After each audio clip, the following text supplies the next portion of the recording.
सौतेली मां। एक लड़की अपनी कहानी शेयर करते हुए कहती है कि मेरा नाम उम्मे कुलसूम है और मैं कराची शहर की रहने वाली हूं। मैं घर में सबसे छोटी हूं। मेरी 3 बहनें और एक भाई है। मेरी तीनों बहनों की शादी मेरी अम्मी की मौजूदगी में हुई। जब मैं 13 साल की थी तो मेरी अम्मी इंतकाल कर गईं। मेरी वजह से घर वालों ने मेरे भाई की शादी कर दी, क्योंकि मैं घर पर बिल्कुल अकेली हुआ करती थी। भाई की शादी के 15 दिन बाद भाभी घर छोड़कर चली गई। मेरी भाभी ये बोलकर गई थी कि मुझे अलग करो, मैं अपनी ननंद के साथ नहीं रहना चाहती। फिर मेरे बाबा ने भी दूसरी शादी कर ली। अम्मी के इंतकाल को अभी 1 साल भी नहीं हुआ था। फिर मुझे अपनी सौतेली मां के साथ रहना पड़ा। जैसे जैसे वक्त गुजरता गया मेरे बाबा बदलने लगे। फिर मेरे बाबा ने मेरी सौतेली मां के कहने पर मेरा घर से बाहर आना जाना बिल्कुल बंद कर दिया। मुझे सिर्फ 10वीं जमात तक पढ़ाया गया। मेरा एक सौतेला भाई भी था। मेरे बाबा उसकी हर एक ख्वाहिश पूरी करते थे और मेरी कोई भी बात नहीं मानी जाती थी।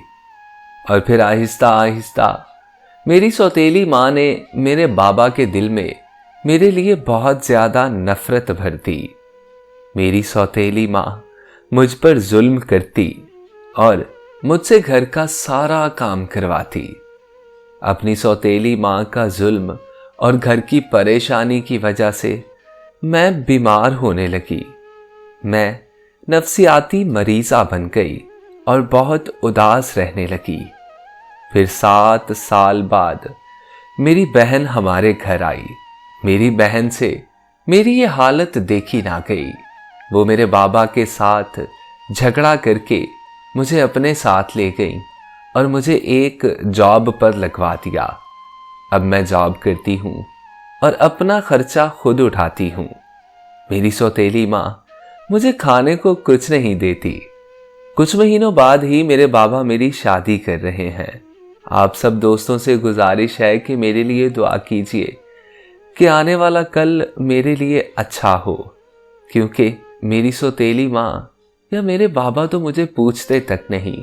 और डर सिर्फ इसी बात का है कि रिश्ता देखने अगर मेरी सौतेली माँ गई तो मुझे यकीन है कि वो मुझ पर जुल्म की हर मुमकिन कोशिश करेगी। अल्लाह रब्बुल इज़्ज़त हर बेटी की माँ का साया उसके सर पर सलामत रखे और अल्लाह हर बेटी के नसीब अच्छे करे।